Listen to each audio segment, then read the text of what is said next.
오늘 내년 총선을 앞두고 여야 모두 인재 확보에 적극 나서고 있습니다.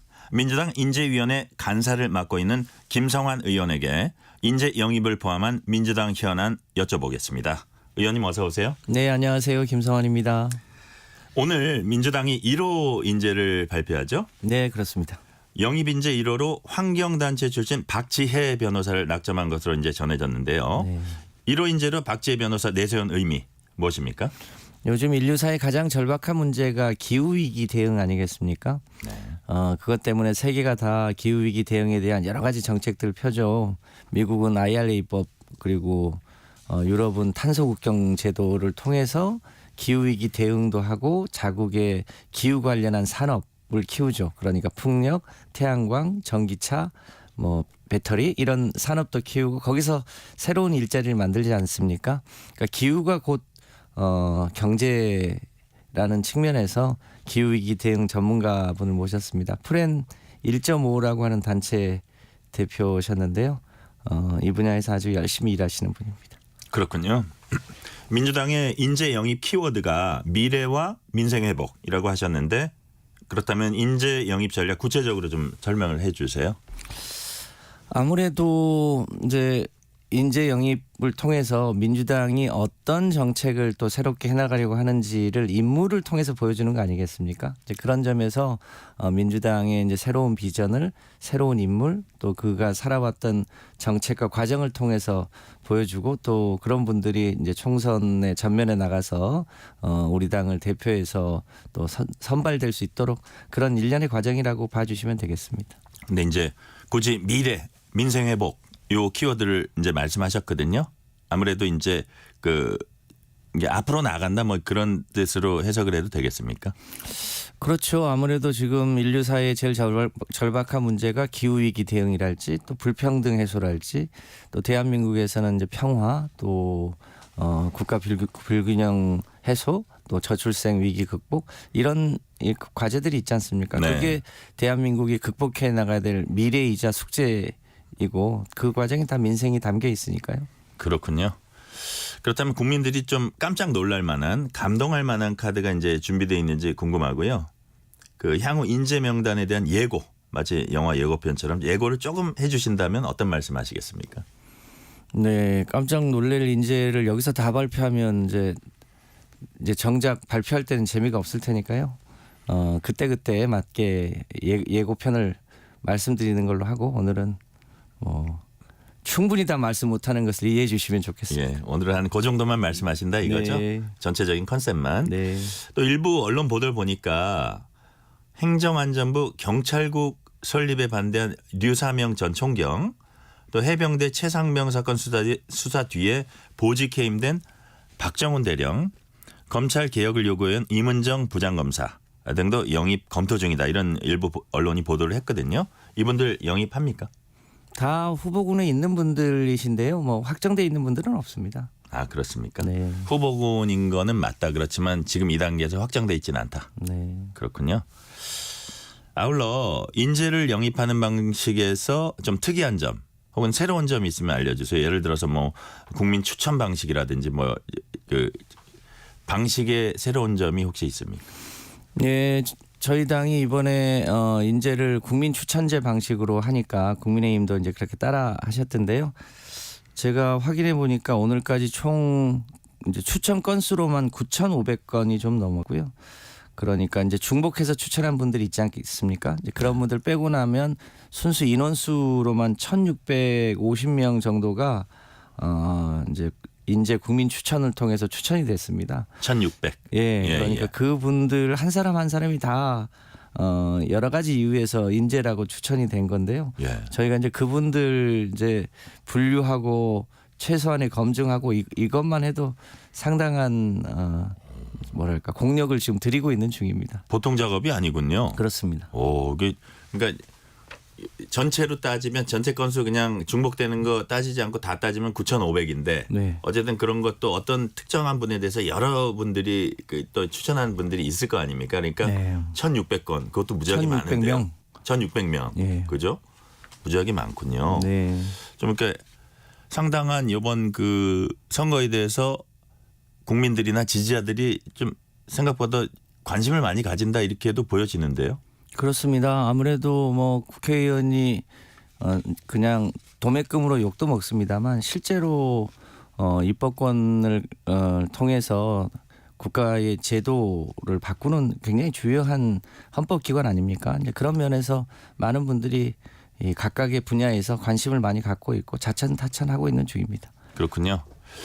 이제 과거에 보면 여당이든 야당이든 그 참신한 인물이라고 이제 데려다 놓고서는 곧바로 심각한 결격 사유가 발견돼서 뭐 낙마하는 경우들도 있었어요. 정치권에서.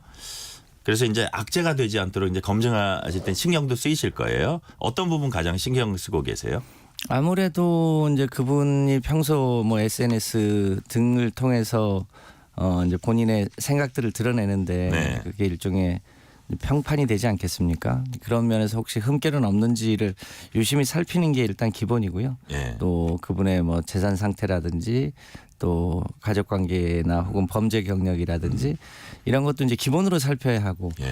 또 그분이 국회의원이 됐을 때 실제 의정 활동 능력은 얼마나 충분히 가지고 계실지 예. 이런 걸 다 살펴야 되니까 생각보다 쉽지 않은 작업이긴 합니다. 그게 이제 보통 작업이 아니겠어요. 네. 그러니까 일단 뭐 영입 인재다 하고 났더니 나중에 이제 말씀하신 범죄 경력이 있을 수도 있고 아니면 그 민주당과 아주 맞지 않는 어떤 생각을 갖고 있을 수도 있거든요. 그럼 당내에서도 비판이 나올 수 네. 있고 그런 것들을 미리 검증해서 그 대비를 하신다 이런 말씀이시죠. 그렇습니다. 네.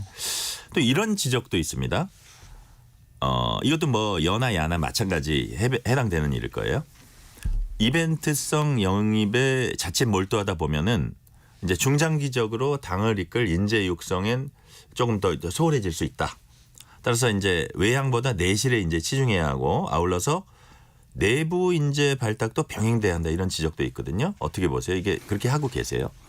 그래서 저희 당의 명칭은 인재영입위원회가 아니고요. 인재위원회입니다. 그러니까 외부의 영입과 내부의 발탁을 함께 해야 된다는 취지로 위원회 자체가 영입위원회가 아닙니다. 그러니까 그 저기 명칭을 할 때부터 내부를 염두에 두신 건가요? 그렇습니다. 왜냐하면 기존에 이미 훌륭한 인재라고 해서 영입이 되어 있는 분들이 꽤 있거든요. 그런데 한 번 영입되신 분들은 이제 영입 대상에서 제외돼 버리면 오히려 당을 위해서 헌신한 분들이 기회를 갖지 못하는 일이 생길 수 있습니다. 그래서 그러네요. 예, 영입과 발탁을 같이 한다는 취지로 저희 당의 명칭이 인재위원회입니다. 그래서 이번에도 내부에서 기 활동하신 분들 중에도 훌륭한 분들이 국회에 진출할 수 있는 통로를 열어놓고 지금 준비하고 있습니다. 그렇죠. 예, 그게 공평하다는 생각이 그렇습니다. 드네요. 네. 지난 금요일에 국민의힘이 1차 영입 인재 발표했습니다. 뭐 저 범죄심리학자 이수정 교수도 있었지만 유명 육아도서 저자 하정훈 소아청소년과 원장, 탈북공학도 박충건 씨 등 뭐 5명이 포함이 됐습니다. 상대당이지만 어떻게 평가를 하세요? 이수정 교수님 같은 경우는 이미 국민의힘에서 활동을 오랫동안 하셨던 분이라 그런 분이야말로 이제 영입 대상이라고 하긴 좀 어렵겠죠. 뭐 상대당을 저희가 평가할 일은 아니고 국민의힘은 국민의힘대로 좋은 인재를 많이 모시면 좋을 일이고 또 저희는 저희대로 네. 하면 되는 일 아닌가 싶습니다. 그렇군요. 그 국민의힘에서는 이른바 험지 출마 혁신안 놓고 당내 논란이 있었고요. 뭐 민주당에서도 그런 지금 혁신안이라든지 총선 뭐 룰이라든지 이런 거 이제 나오고 있어요. 얼마 전에 당원 당규 이제 개정도 중앙위에서 의결됐고 그랬습니다. 근데 이번에 이제 그 영입 인물과 관련해서 민주당에서 총선 승리를 위해서 영입 인물들을 어떻게 활용하는 게 좋다고 보세요. 예컨대 그냥 이분들은 대부분 이제 전문가나 새로운 인물이니까 전투 지역보다는 비례대표 위주로 갈 것인지 아니면 이분들 중에서도 당의 일종의 간판으로서 뭐 아까 제가 말씀드린 험지로 이제 내보낼 수도 있는 것인지 그런 생각을 좀 하고 계세요? 이제 아직 선거 제도가 어떻게 될지 아직 안 정해져 있지 않습니까? 네. 이제 그런 면에서 비례대표 국회의원 수를 저희 당에서 몇 명 정도를 낼 수 있을지가 아직 미정입니다. 그래서 여러 가지 이제 경우의 수가 있을 텐데 우선은 이제 대체로 인재를 영입하거나 발탁하는 경우에는 전략 공천하는 경우가 많은데 그 전략 공천 지역도 이제 저희는 현역 국회의원들이 꽤 있는 편이니까요. 근데 현역이 불출마하는 지역이라든지 예. 또 분구가 되는 지역이라든지 지역에 이제 책임자가 있긴 한데 현저하게 경쟁력이 약하다든지 이런 곳이 이제 전략 공천 대상 지역이 되거든요. 네. 이제 그런 지역에 이제 일종의 적임자가 있으면 네. 영입하신 분들 중에 전략 공천 염두에 두는 분들이 여럿 있을 수 있습니다. 그리고 아마 이런 것도 있을 거예요. 어떤 영입하신 분이 당 입장에서 보면 정말 상징성이 커서 그분의 존재만으로 상당히 선거에 어떤 그 이렇게 끌고 가는데 유리하다고 생각되면 그분을 이제 가장 당선이 확실한 지역에 일단 살려두는 그런 그 뭐 정무적 판단도 당에서는 할 수 있다고 당연히 봅니다. 그렇죠. 예. 네. 그 전략 공천이라는 게 그래서 이제 마치 지금은 뭐 혁신 이런 차원에서는 전략 공천이라는 게 무조건 이제 부정적으로만 비춰지는 경향도 있는데 사실 선거 치르다 보면 그렇진 않잖아요. 전략 공천을 문제 삼는 경우는 그동안 많지 않았습니다. 네. 가급적이면 경선하는 게 좋은데 경선하는 분들은 대체로 최소한 6개월 전, 1년 전부터 그 해당 지역에 가서 인사도 하고 권리당원도 모집하고 이렇게 해야 되는데 일종의 인재 영입을 통해서 들어오신 분들은 그런 준비를 하기 어렵잖아요. 네. 이제 그런 면에서 당원 단위에 전체 선거구의 20% 이내 범위 내에서 네. 전략 공천을 할 수 있도록 당원 당규가 그것을 일정하게 허용하고 있습니다. 그래서 그런 데는 제도적인 문제는 없는 것 같습니다. 그렇죠. 그 이제 신당 창당설 요 문제 좀 짚어볼게요. 그 신당 창당설에 불을 지폈던 이낙연 전 대표 질문을 받고서는 신당 결단 늦지 않겠다. 이제 오리의 비유를 했어요. 오리가 이렇게 물에 떠다니면은 그 발 밑에 그 수면 밑에서는 그 발이 막 바쁘게 움직이잖아요. 많은 일들이 벌어지고 있다. 그렇기 때문에 누군가는 준비해야 한다 이렇게 말을 했어요. 좀 약간 어떻게 보면 진전되는 그런 그 워딩 같기도 하다는 생각도 드는데 이낙연 전 대표 신당 창당 임박했다고 보세요? 이낙연 전 대표라고 하잖아요. 네. 민주당의 당대표를 지내신 분입니다. 문재인 정부 때는 총리까지 하셨고 우리 당의 유력한 대권 후보셨습니다. 저는 엄중 낙연이신데 민주당에 도움되지 않는 그런 행동을 하실 거라고 생각하지는 않습니다. 다만 이제 민주당 내에 본인을 지지하는 분들이 있기 때문에 아마 그분들을 조금 더 대변해 보기 위해서 하시는 거 아닌가 싶습니다. 그러니까 지금 어떤 그런 말씀들 많이 하세요. 이낙연 전 대표 스타일로 볼 때 지금의 어떤 나오는 발언들은 거의 뭐 신당 창당 9분 응선 8분 응선은 넘은 것처럼 이제 그 워딩 자체로는 그렇던데 그분의 지금까지 어떤 정치 행보나 이런 것들을 봤을 때 이렇게 당을 막 옮기고 이런 분들도 아니었거든요. 그래서 아마 이게 당내 어떤 그 변화를 촉구하는 거 아니냐 이런 식으로 관측하는 분들도 있어요. 그러니까요. 저도 이제 들은 얘기입니다만 이낙연 전 대표가 윤석열 정부를 공격하면 뉴스가 안 되고 당내에 이렇게 무슨 신당이라든지 이재명 대표를 비판하면 뉴스가 되니까 자꾸 이제 그런 쪽으로만 포커스가 되어 있는 측면이 없지 않은데. 그러니까 언론이 이제 그렇게 그렇습니다. 조명을 한다는 뜻이시죠? 그렇습니다. 예, 예. 저는 이낙연 전 민주당 대표가 민주당이 가야 될 민주당원들 다수가 뜻하는 바와 다른 쪽의 선택을 하시지 않으리라고 믿습니다. 네. 그 이준석 전 국민의힘 대표에 대해서는 그 전에 이제 이준석 전 대표가 뭐 이낙연 전 대표를 만날 의향이 있다는 그 식의 얘기를 했거든요. 거기에 대한 이제 화답이긴 한데 우리 정치에 매우 드문 인재로 장점도 있다. 뭐 지금 당장은 아니지만 때가 되면 만나게 될 것이다. 그래서 말만 보면 마치 무슨 그 양당의 전직 대표 둘이 연대를 할 수 있는 것처럼 그렇게 들리기도 하거든요. 어떻게 보세요? 지금 총선을 앞두고 그 시기마다 주요한 이제 시대 정신이 있는 거 아닙니까? 지금으로 보면 윤석열 정부가 아주 심하게 표현하면 군사 독재보다 더한 검사 독재를 하고 있고 심지어 방송통신위원장까지도 검사를 임명하고 있는 이런 이 소위 검사의 나라에 대해서 국민들이 총선을 통해서 심판하자 이런 게 가장 중심적인 키워드인데요.